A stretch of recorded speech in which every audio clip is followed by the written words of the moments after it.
Well, another day driving. This one is not for any other reason except for the fact that it is Sunday afternoon after 1 o'clock and the Steelers are playing the Miami Dolphins in a playoff football game, and so I want to head out to see the game, but also too I knew that I had to do some other stuff too. So let's just get right to the point. I'm not going to beat around the bush or anything like here. I am just very excited to reveal to you at this time the board met today after church. Nope. We just fell and you just had a good view at the top of my dashboard there.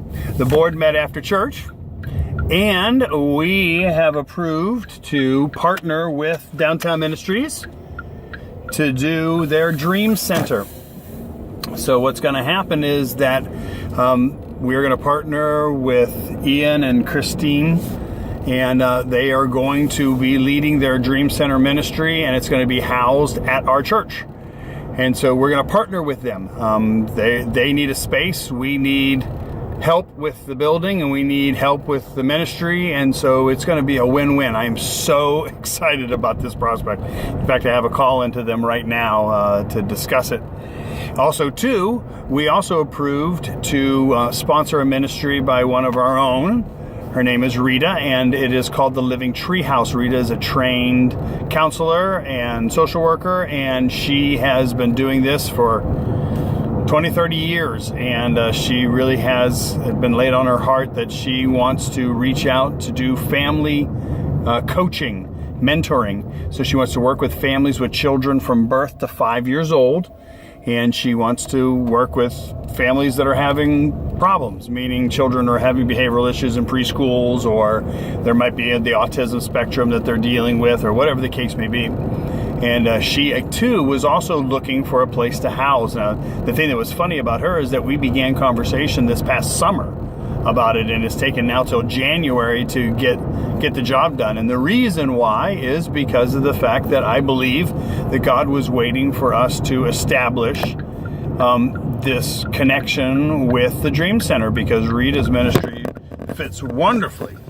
We moved again. Oh, now you fell and you're looking at the darkness. But now we're back on. No more darkness. No, we're going crazy.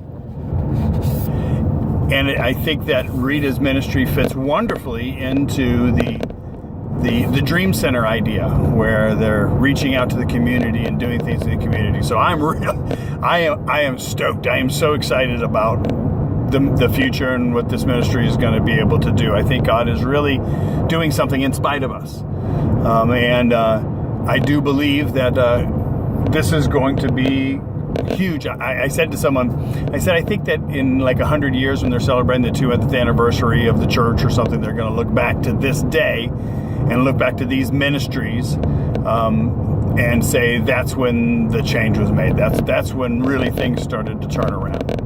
That's what I really believe that. So that's exciting.